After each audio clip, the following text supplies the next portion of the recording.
All right, ladies and gentlemen, we're looking to start our sessions now. So grab your coffees, have a seat. In this room, we're going to have Steven De Costa. There's other sessions going on in room 1 and room 2. And if any of you have enjoyed the fun of figuring out is room 2 really room 5, the answer is yes. So I know you're all working your way through that. You've heard the introduction of Steven before. He's going to come back and do a second session. He's going to facilitate it himself from the other side of the world. We know it's quite early/late there, so we appreciate the accommodation. So move to your next sessions. Folks who would like to stay here, have a seat, get comfortable. Folks who want to move to room 1 and 2, please do that now. And with that, I'll ask Steven to pick it up and take it away. Okay, thank you. So to facilitate, I guess at any time, feel free to ask questions in the chat. That's probably easiest. Otherwise, I'll pause for some questions at different points. I will go to a presentation though. I hope that's okay. If the last presentation was the snowball, I guess this is us rolling it forward a little bit and getting into some of the topics of the themes of the conference. And showing some more complex examples of CKAN use in the wild. So the open source pathway, I kind of titled it this because I wanted to kind of make it clear that open source and open data go hand in hand. And at events like this, where it's kind of an open community, people are here with participation in mind, looking to collaborate, share ideas. Even that is in alignment with open source and open data as well. So I wanted to kind of continue on that pathway and talk a little bit more about how CKAN is developed by the community as a project, is moved ahead by significant investments from certain organizations that really take it on and run with it, and how that work goes back into the community and where we're hoping to take the project from here. And the steps that we're taking to move it forward, really. So, I better present. And I will try and slow down a little bit this time. I think I rushed before. So, what is CKAN? So everyone already knows the basics because you were forced through the 101. So what more is there? Just to quickly recap, I did talk about these 3 ways in which it can be thought of being used: data portals, data catalogs, data repositories. So to talk about each of those a little bit more, so as a data portal, these are the customer benefits, the people who adopt CKAN for their organization. So they get the benefit of standards-based open source tooling for sharing machine-readable metadata and dataset resources. And it's built to meet marketing, communications, and public relations requirements. In saying that, the way that we often work with CKAN is to combine it, aesthetically integrate it with a content management system. So you're doing web experience management in our case, something like Drupal, and data management in CKAN, keeping them separate. As an example of a different way to do that, there's DKAN, which adopted the same sort of user journey and API as CKAN back in the day, but built it within a web experience management system, so Drupal itself. And I like to keep them separate in my mind because they have different user groups. The primary user group of a data catalog is essentially machine. Secondary users are data custodians, and tertiary users are pretty much technical end users. You might consider them kind of intermediaries, people who will take open data, do something with it, and make it more meaningful to perhaps a next group of users. So they might be data journalists, or they might be entrepreneurs, or they might just be people who are interested in a particular topic and want to get to the nitty-gritty of the data behind that topic. As a data catalog, it is flexible tooling for meeting data governance requirements. So as an internal organization, I can't actually see the chat at the moment.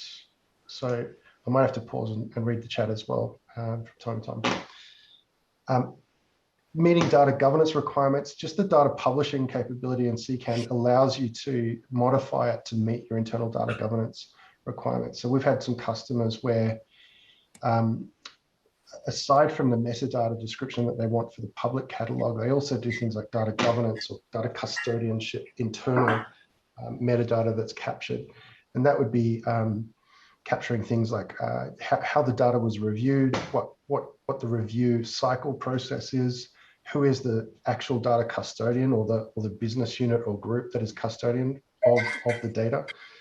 And just that sort of organizational context as well. Nothing that is going to go out to the public, but the organization wants to hold that information as well.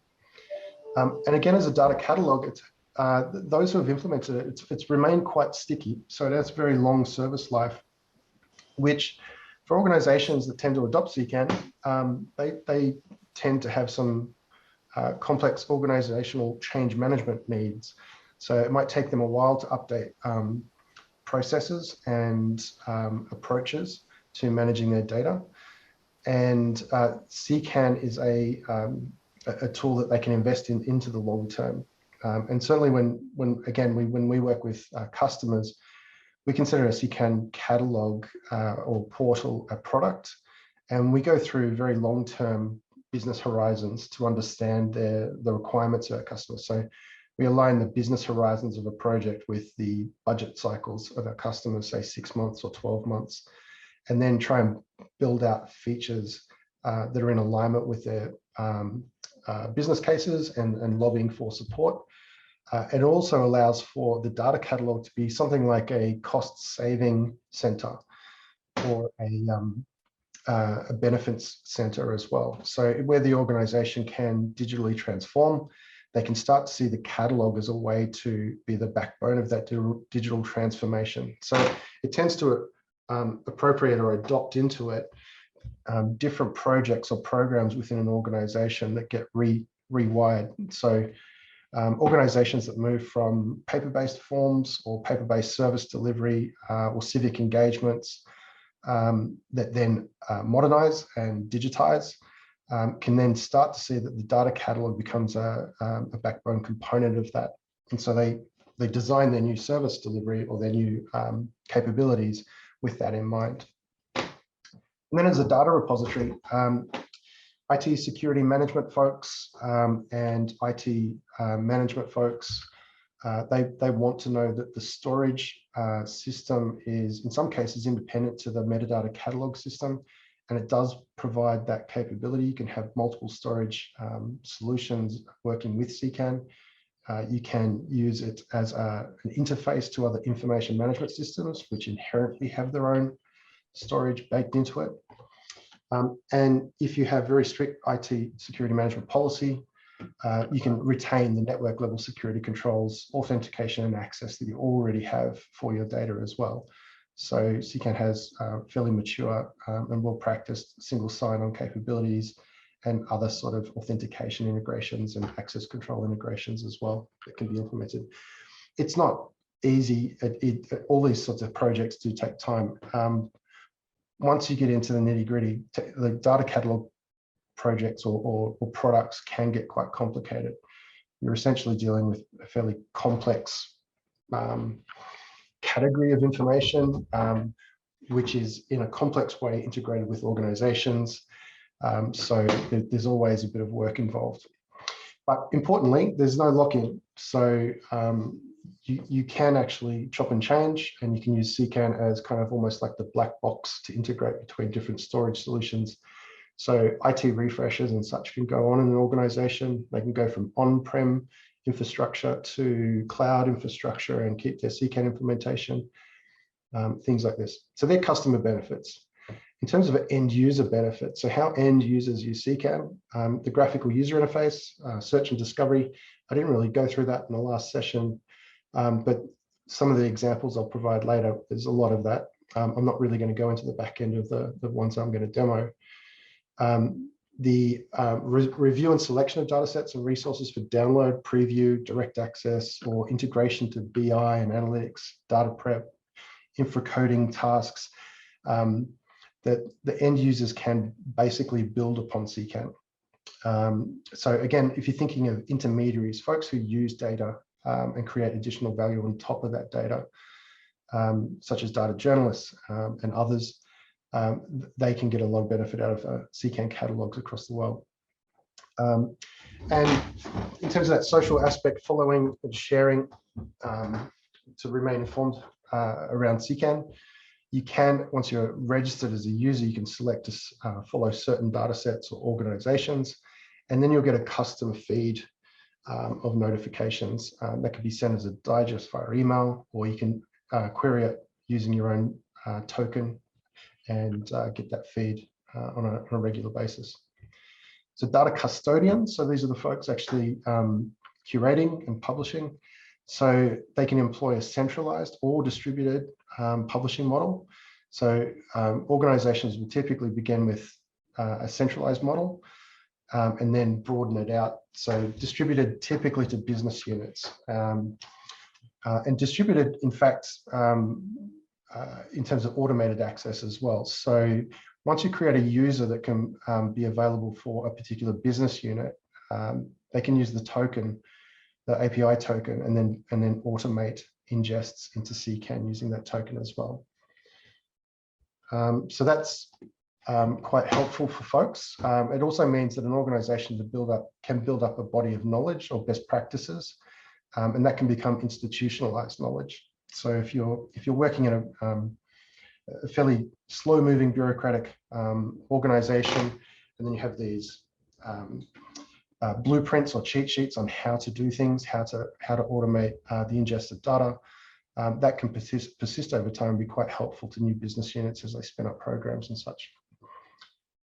And also with that distributed model, you can set up admins at the organization level, and then those admins can manage the child relationships for other editors and custodians in that organization. With additional plugin, you can use hierarchical organizations. So you can have an organization, and then below that, a child organization. And the parent organization will have administrative access into the child, but siblings won't have shared access across their silos and things like that. So that allows for a little bit of user access and kind of curation management, which is pretty good for custodians as well. And then how do machines use it? So, they can, as I mentioned in the last session, they can traverse the entire catalog. They can create, read, update, delete via API calls if they have the right authenticated token available.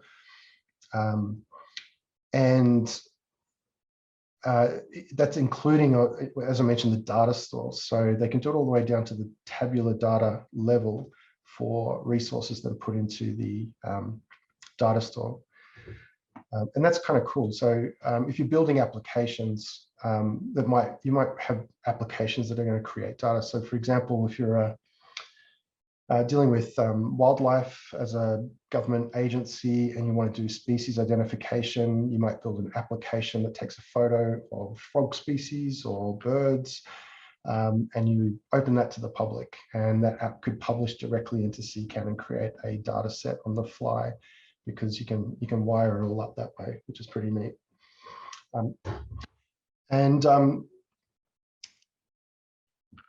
Basically, it can receive syndicated content. So CKAN can be, you can be pushing into CKAN from another CKAN, which I mentioned as well, is one of the ways, and generally build that federation model. And cron triggered or event timed scripts do support a diverse set of integration options. So some of these I can go through a bit quicker. So I normally do those two slides a bit later, but I wanted to not lose the momentum of that last presentation, I guess. Basically, CKAN just makes it easy to publish, share, and work with data. That's the idea. But it is with that assumption of it's published data, not necessarily working data. In the academic sector, folks who actually are in the process of creating data, they might have different toolings and different requirements with more sophisticated data lineage mapping, or automated cataloging of data out of databases and such that they want to manage. CKAN is, if you think about CKAN as ideally suited to published data or working to the point of publishing data, then that's its sweet spot. CKAN for government is definitely used extensively around the world and increasingly for enterprise as well. There are two other categories that I kind of noticed that aren't there, but that's the NGO sector and the research organization sector, or academic sector as well. It's definitely used quite a lot in those two sectors as well. In terms of the kind of out-of-the-box features or capabilities or ways of extending it, there's certainly the API, federation, which I've discussed in terms of syndication or harvesting from other data catalogs. It uses you can use the DCAT schema, which is a way to describe data catalogs in an interoperable format between catalogs, so they can ingest the complete catalog, I guess. You can extend it with different plugins, and there are different plugin types. There's like resource view types and harvester types. And there are essentially all sorts of different plugins you can build that you put on top of core, and you don't need to hack the core. You can extend it. There's a plugin architecture and a framework for that, and good documentation on how to do it well. And also good access to the experts who can tell you how not to do it. The data store, as I mentioned, that tabular data can go directly into a data store and be retrievable, which is very handy. Themable, it uses Bootstrap CSS styling, so you can restyle the entire application. You can restyle and rejig the user journeys as well, as long as they're sensible. You have to know a bit of the code structure, so you're not refactoring things too much and building inconsistencies in the way CKAN expects things to work. But the general process can be reworked in quite a few ways. We have a project with Medicine Sans Frontières where the data set doesn't begin as a data set. It actually begins as more of a concept note. So it's going through kind of like a research model before it gets to data at the end point. And so those sorts of user journeys can be adjusted via the theming and via other custom plugins. The metadata itself is highly schemable. In fact, Ian Ward, who's a good Canadian who's been contributing to CKAN strongly for a decade, wrote the CKAN scheming extension, and that allows packages, which are basically data sets, to have their own scheming, and you can build kind of compound scheming or components to that, so that you can have quite a bit of complexity to that. That allows us support of complex schema types like the ISO 19115 geospatial, so you can kind of build those in as well. Permissions has been updated relatively recently as well. You can get quite granular level permissions down to the resources themselves now.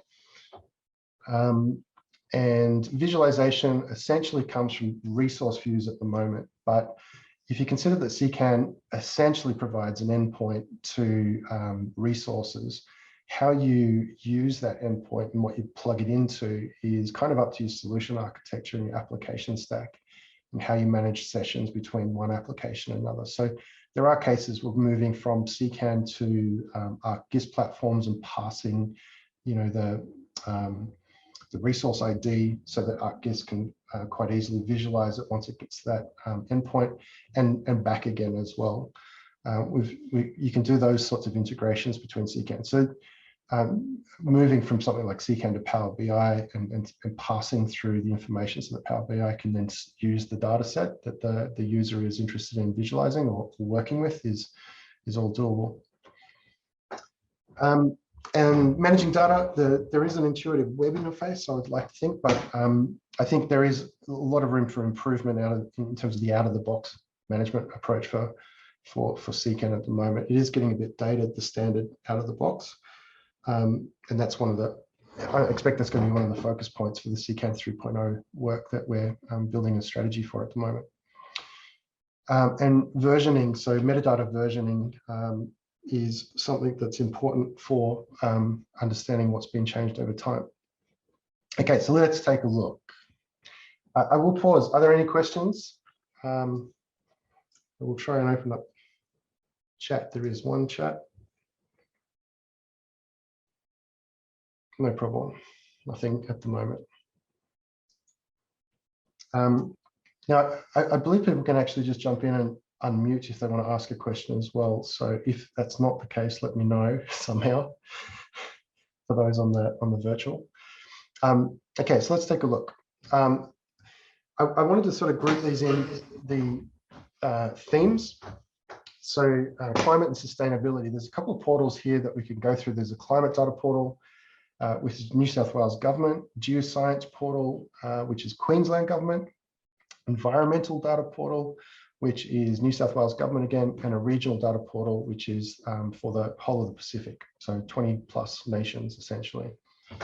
I'll just jump into the first and we'll have a quick look at some of the features, and I will check my notes.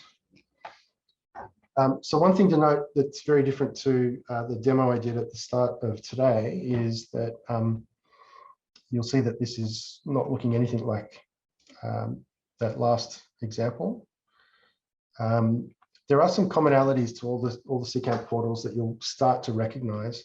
Essentially, the left-hand side is almost always a faceted search capability, where the facets themselves are exposed typically from the metadata, or sometimes it might be the kind of project type or package type, or other ways in which CKAN has been configured. These days, the CKAN EXT scheming extension is so good that you can do a lot of the design of the way you want the user interface to appear through the scheming. And you can tweak the Solar result set through tweaking Solar itself. So in terms of searching, you can prioritize which of the metadata fields is going to influence the search position more than others, so whether it's the description or the keywords or the title, and prioritize that. And it's customizable to the point where you can even build, we've built an extension where you can essentially have an input from the clicks that people perform. So you do a search, it's kind of like a Google indexing sort of thing, where you do a search based on the result set. If people are commonly picking the third one, then that will start to bump up its influence. So things like that can be built into it as well, which is quite cool. Now I am actually logged into this one, but I just have to remember that so I don't actually do anything. The data that's coming into this climate data portal is coming from a threads server, for those who understand that. Essentially, it's I should go to the about page and explain it a little bit. It's essentially intended to support a broad range of climate data users, including climate impact researchers, risk analysts, project managers across the spectrum of industries. It's essentially a climate data model, the NARCLIM model, with projections into the future. And the projections simulate the scientific instrumentation that would be measuring normal climate events in particular locations in New South Wales and ACT. So it's kind of like taking historical data from the instrumentation that's collecting that data, temperature, barometric pressure, wind speed, things like this, and then projecting into the future using different climate models, or the climate model, how things might change in the future. And that's what the data is. So it's almost like a single data set that's being built into an entire catalog. So if we go into one of these, sea surface temperature, one of the cool things is, while you can download the resources themselves, in this case, you have to log in to download the resources for this portal. You can also look for the geographic coverage that you would like from this particular, I guess, path of data. So I can go and select a specific region of interest and sort of draw it. I can specify points on a map. I can upload a shapefile to actually put the polygon or whatever it might be, the area that I want to search against or correlate against, and find, or I can just simply select a pre-built region that we've put into the catalog. And then I believe, just pick it, let's be all right, Central Coast.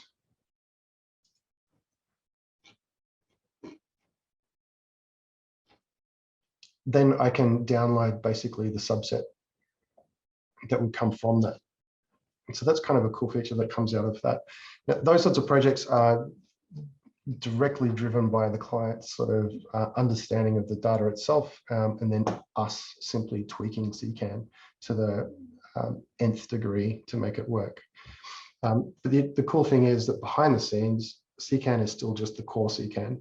Everything is done with plugins or extensions to make it work well.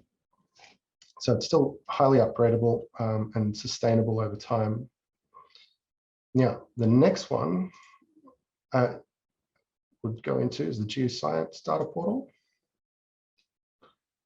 Yeah, I kind of put this in. It's not really sustainability or climate, but you know, extractive industries are a big part of the challenge. Queensland government, you know, has a history of having coal mines and all sorts of things which aren't necessarily that great for the environment for obvious reasons in terms of the carbon release. But during the COVID sort of pandemic, this project got accelerated because exploration of Queensland basically ground to a halt. Actual people coming on site and drilling more boreholes and doing more seismic studies.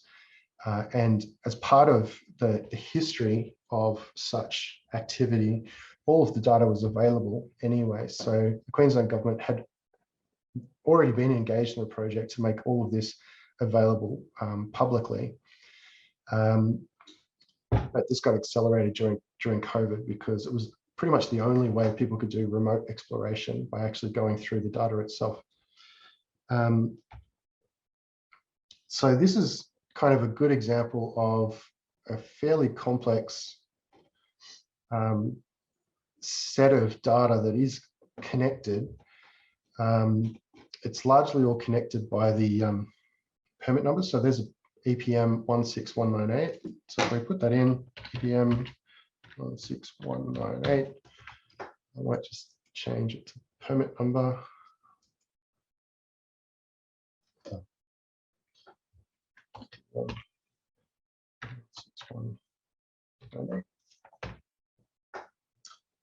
Then all of the related artifacts will be made available.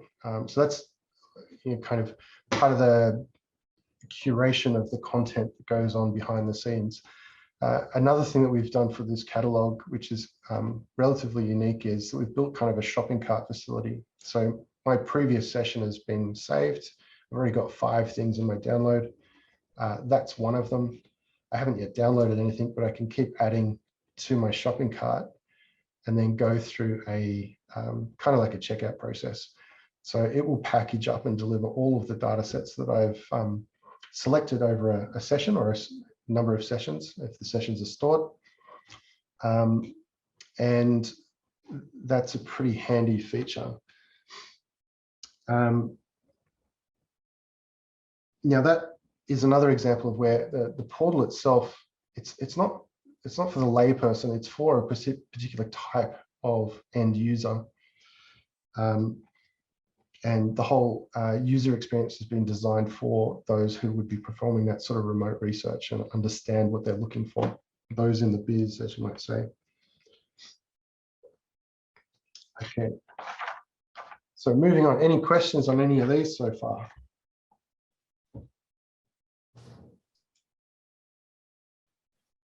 Are the types mutually exclusive? So that would be like the data types. Like if you have things like reports, data sets, collections, basically you can design it that way. The types that were used in the example that I was showing, when I was sort of clicking through, are mutually exclusive in the sense that they have different metadata.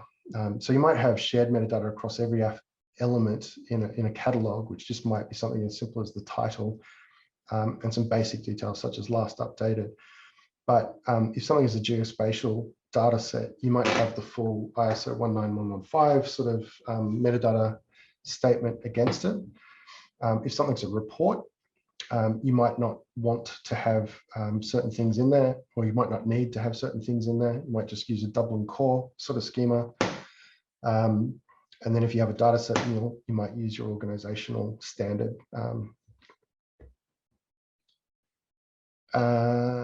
So are these available plugins, or are they developed by various organizations? So the best answer to that is anything you see that is CKAN, because the license is AGPL. If you can't find the source code, then you should be able to query the organization and say, hey, what's up? Where's the source code? How can I get to it? Because I'd like to have a look at this. There's a high reciprocity expectation with regards to AGPL licensed software. Does it also download the metadata?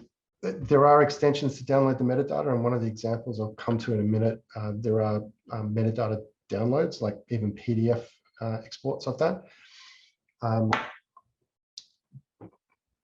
But it's up to the client's requirements. So you just design for what they expect, what you expect the end user will want, or you provide the option for it. There is if you're familiar with the frictionless data package, there is extensions for that as well. So you can have data packages downloadable if you want to have that sort of standard applied as well. But it will require that at the resource level that you're defining a data dictionary against the, say, for example, tabular data set, so that you can have the metadata, the data dictionary, and the resource, the rows, etc., all packaged up as one artifact. But yeah, going back to the availability of plugins and such, yes, they should all be available.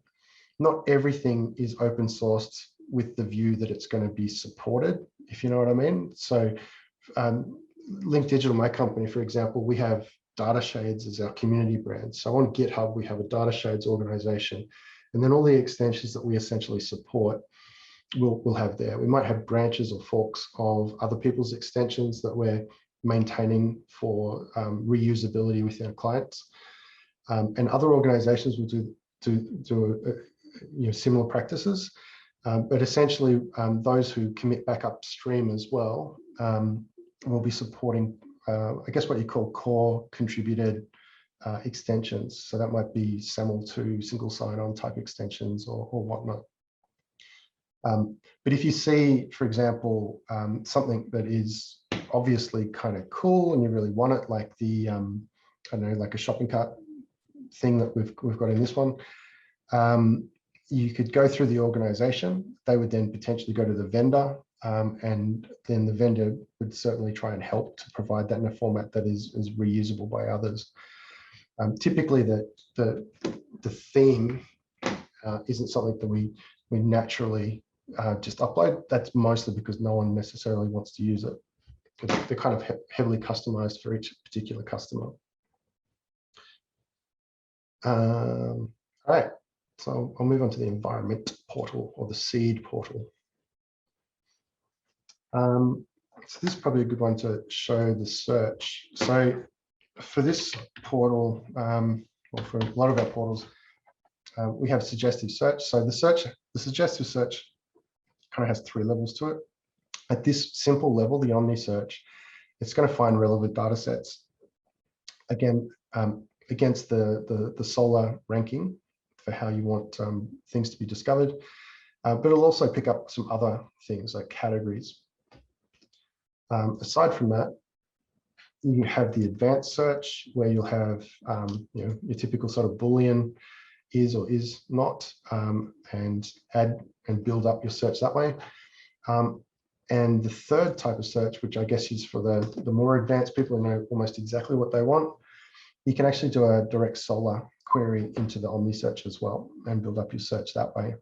And that can be handy for people who do have a good grasp of what they're looking for. They come back repeatedly. And they don't want to build the search slowly. They can just go back and paste in the search that they want to go with.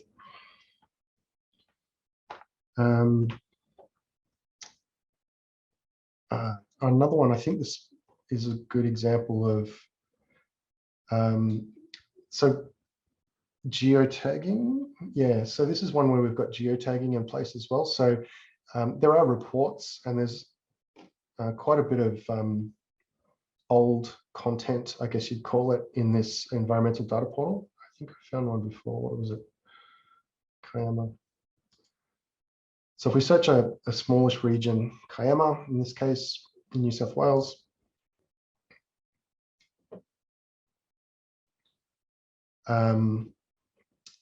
this is harvesting actually from another data portal. So we'll ignore the ones from the flood data portal. Let's move forward a couple of. So this one, environmental impact study in the Minamura River. If we have a look at that, it's a PDF document. And it's not a geospatial record as such. But as part of the kind of ingest method that we had for these resources, we were able to geotag them based on geographic information. So it might have been from this tidal in the river, if that was local to Kiama, River Valley, then we're able to sort of geotag things and then bring that up in the search as well.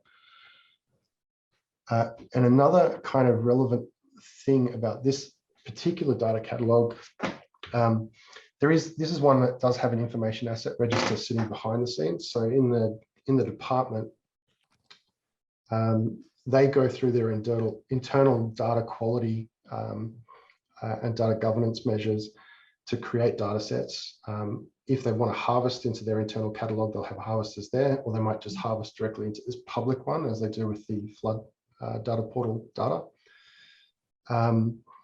And that allows them to use the internal catalog in slightly different ways and build internal processes for the way that data is governed there. As I mentioned earlier, we actually have a kind of like a customs card on the dataset landing page on the internal catalog with kind of like a red-green flag system as to whether everything is there and everything is complete before it can go to the public. And the other project that they've built to coincide with this seed data initiative is the Citizen Science Hub. And I thought I'd bring this up. Again, I'm logged in. This is something you can log into and actually have a play with if you want. Citizen Science for New South Wales, it's basically the whole idea of bringing volunteers together to help out with citizen science. So the example I gave of species identification is a classic. That's the sort of thing that they might be doing as a group of volunteers. But typically interested parties or the government themselves would want to coordinate the activities a little bit, make sure that they're, well, not make sure, but encourage and support good practices, the collection of data that's going to be useful. And in this particular one, not all the projects are complete, which means there's not all of them have data associated with it. So I have to find the one that I found before. It's Riverwatch.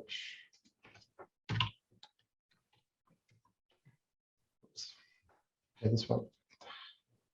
So if you go into this one as an example, so this is actually a Drupal website, and the main thing that's going on here is building a community, so people can volunteer, they can identify their interests, biodiversity, animals, or, flora, fauna, what kind of things they're interested in doing to support citizen science and what they would get involved in, maybe what backgrounds they have. If they're retirees, they might have prior careers with a lot of relevant knowledge. So they can join a project. So I could join this project. I can contact the organizer, ask some questions. It's all about building a community. But at the end of the day, there is some coordination around the data that might be collected for some of these. And that is essentially integrated with the seed data catalog as well. So the data specification for collection of the data can be specified in the catalog.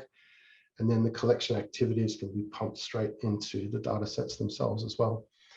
And for me, this is a good example of what I mentioned, where a data catalog is a good way for cost cutting, or you're seen as a kind of a backbone of an organization. Once it's in place, it gets quite sticky, and then new projects that start to digitally transform and emerge, there's really obvious crossovers with a data catalog and how they can be integrated together. This is probably a good example of that. I just got to be aware of time, because like I think I'm meant to go to 6:15, I've been told. The regional data port, Pacific Data Hub. So this one is kind of cool. This one's been going for about 3.5 years now. We built it with our customer from scratch. And the success story of this project is simply that SPC, the Pacific Communities as an organization, like a mini World Bank, they help with economic development, coordinate economic development activities in the Pacific. They're funded by lots of different governments and organizations. So Australian Department of Foreign Affairs and Trade and similar organizations in New Zealand and other Pacific countries will support and encourage different programs to be initiated. So they might be concerning themselves with fisheries or sea level rising or economic development in general. If we look at something like climate change as a category, then look at the data sets. This one is another one that has Drupal for some of the web experience components, and then you dive into the catalog. Let's see, Solomon Islands. If we have a look at this one, this is a geospatial data set. So we have some options about previewing it. We've got a kind of standard preview, but we also have this thing called Pacific Map.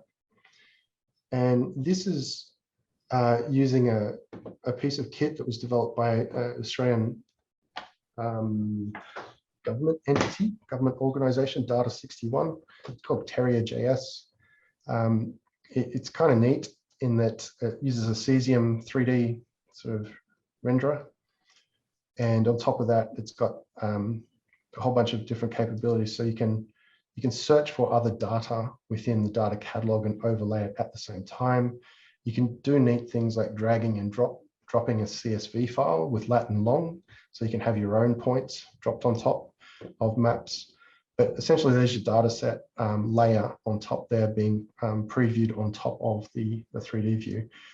And this viewer, Terrier.js, is what Data 61 is using for building out digital twin capability as well, because you can zoom essentially right in. And if you can imagine, if you've got elevations and projections for urban environments, then you can easily do digital twin type projects where you're looking at planning and permits and superimposing that next to the elevations of buildings and showing what's going on. And beyond that, there's all sorts of other work that Data 61 do in terms of modeling things like traffic flows. If you're going to shut down a particular intersection, how does the flow change at different times of the day? So this digital twinning capability is one of the areas that's sort of a really solid crossover for open data catalogs, and something I'd expect to see more of into the future. And a little bit later today, I'll be talking about that as well, and what's going on in Australia. So that's pretty cool. And another little integration just worth noting is the sustainable development goals. So this portal also has, built on Drupal using D3, some visualizations just coming from, again, the CKAN data, but this was just built to quickly and effectively provide a browsing mechanism for all of the sustainable development goals, indicators, progress for the different nations in the region that participate. So there they all are in terms of their indicators with the overall and how they map out between country. And that's about it for that one. There's a lot to that one. I encourage people to go check it out because it is pretty cool. I like to think so. Now, I do want to cover these topics. I've got a few minutes left. Now I can pause because they're all the case studies. Everything I get past after this is kind of cream on top. So it's up to folks. If they've got some questions, please ask them. But if not, that's cool. Just in terms of Indigenous sovereign data, so a couple of things that I have visibility on to some extent is just within Australia, we obviously have Indigenous nations or First Nations as well. And in Australia, there is an Indigenous data network that's being established from 2018. It's still, I would say, concept planning and first stages of development, from what I understand. And similarly, in the Pacific data, 2019, there was an inaugural meeting to start to discuss that topic. My view on that is that there is significant momentum in these areas, particularly around the care principles, but similar to FAIR, the findable, accessible, interoperable, and reusable principles, principles need application. And what's really important around sovereign data is you need collaborative understanding about how to apply these things. And you need a good community that you can work with to have a first or second or third try at this. The TK labels extension is probably something that I could see happening for CKAN traditional knowledge labels, that is, in the near future. I would say that there's nothing holding CKAN back from being more CARE or more OCAP compliant, if you will. It's just a matter of time and a matter of that work being done. The CAN project that is a Canadian watershed information network project. It has been designed with Indigenous data sensibilities in mind, but it doesn't have anything along the lines of TK labels at the moment. My understanding that Claire Herbert will be implementing projects that, in terms of data gathering and data processing, will involve nations or Indigenous populations as well. And so in the collection of that data and that collaboration, then that will come back in as more of a shared responsibility model into the portal as well, and be identified. So I believe that's part of the roadmap for this project. But this is, in terms of environmental data, another significant data catalog that is worth checking out. It has an enormous volume of, in terms of data sets. So there's projects, data sets, and publications in terms of types, but in terms of data sets,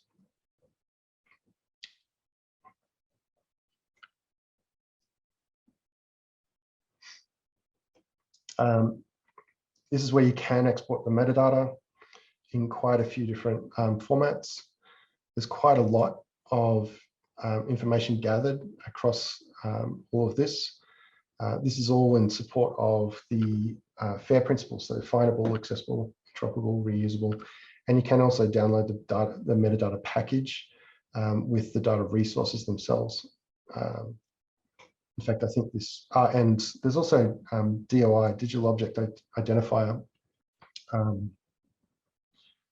minting and referenceability built into it as well. So you can work out how to cite this data and copy that to clipboard. And these sorts of integrations, I think, are pretty cool. They've become really good exemplars for others looking to do the same kind of work.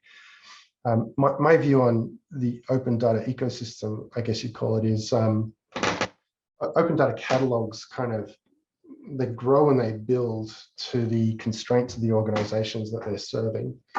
And so if you're dealing with a jurisdictional data catalog that's managed by like a Department of Finance or Department of IT communications, or even transport or whatnot, the catalog is fundamentally going to be capped by that organization's maturity and ability to interoperate with other entities. So these sorts of projects, which are actually broad collaborations across multiple organizations, bringing multiple data that's been collected over multiple years into one catalog, are really, really good.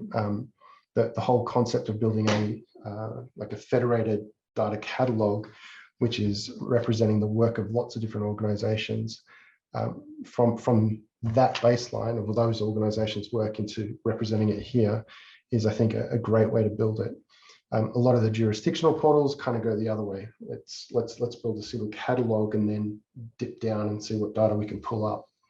But these sorts of catalogs have been built from the ground up, and so they meet all the requirements of the organizations and the reasons why they exist, the reasons why they engage with other people in the community, and the work that they do, how to project and create value from that work, which I think is fantastic. So I do have a question. In terms of what I was going to go through, that's all the portals I was going to go through. So I'm very happy to skip a bunch of the remaining slides and answer more questions with the remaining time. So yes, we often use Drupal. So what Drupal brings is web experience management. So for example, CKAN is doing data management, but if you wanted to do something like a member management system, such as with the citizen science project, there are a whole bunch of capabilities that Drupal will have that will support that. If you're wanting to it's more of a communications project, if you will, and CKAN is not really, it's not its core competency. So my view is that if you start to have those fractures between the requirements or the kind of common sense approach in the solution architecture, then you're going to make compromises in one area or another. You're going to start working with CKAN, you're going to compromise its communications capability to your stakeholders because CKAN isn't necessarily going to do the best job there. Or vice versa, if you're building data management in Drupal, you're going to compromise your data delivery experience because Drupal's not fundamentally built to do that. So we do tend to separate out, just like if there was a wiki required, community-driven, collaborative publishing platform, we would look for a wiki software, open source software to integrate with a platform where that requirement was needed. So yeah, it's just a legacy. We've been around for 21 years. We're a digital agency all that time. We still run projects that are Drupal-based projects that have nothing to do with data. But so we have that core competency. We just noticed that there's a difference between a data catalog and a website, essentially. So yeah, we do aesthetic integration, and there's really good integration capabilities. You can use Drupal to manage users and then authenticate with Drupal if you want, and then just pass the authenticated user token through to CKAN, and that kind of integration is pretty easy as well.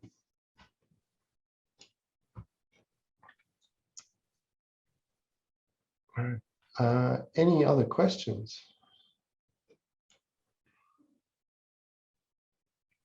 Cool. All right. Well, I will quickly see how many I can go through in the next 5 minutes. I think I'm told 6:15.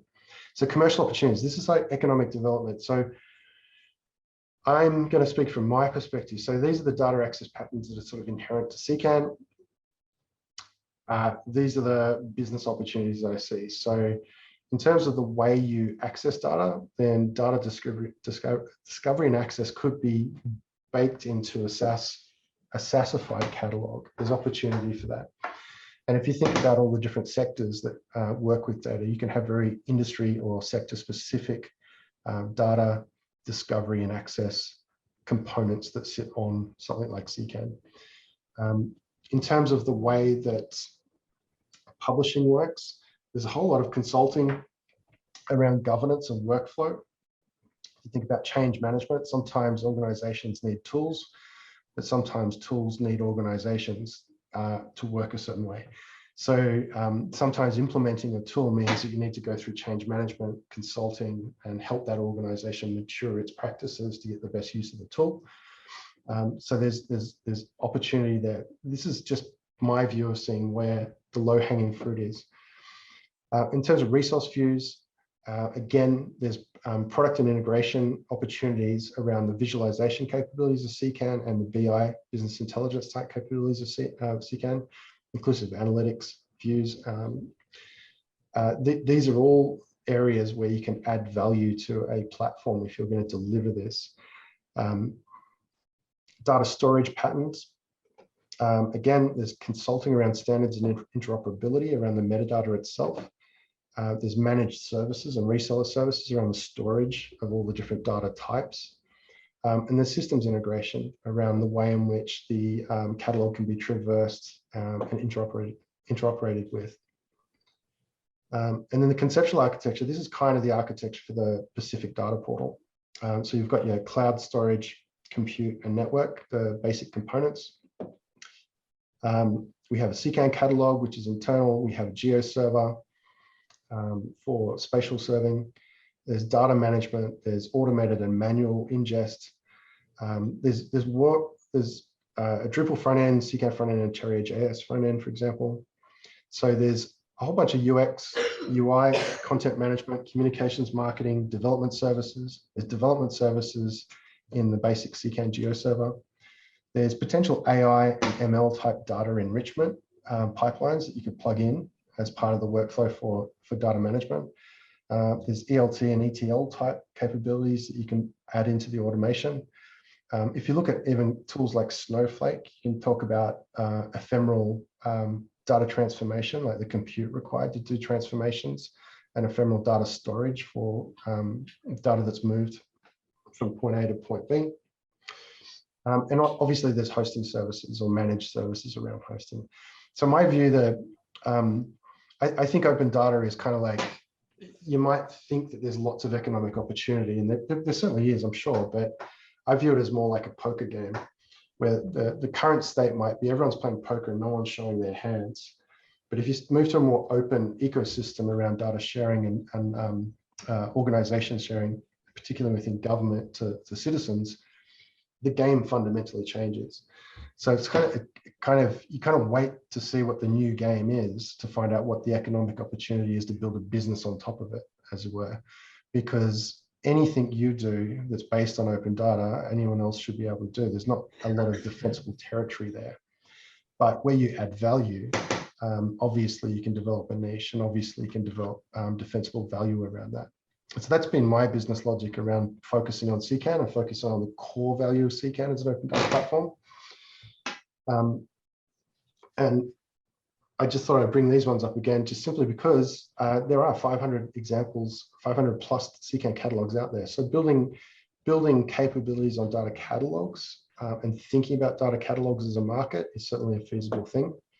It is quite niche, but I think it's a market that is growing. So you can kind of see that as an open data opportunity, if you will. That is time. So the big thing that I could go through, but I'm quite happy to pass to another day. We do CKAN monthly live webinars. So the CKAN 3.0 stakeholder research will be featured in one of those webinars coming up. So I don't feel too bad if we don't go through all of this, but we are working on 3.0 and working out the strategy for where CKAN goes into the future and what we want to focus on. And that's what the remaining slides are all about.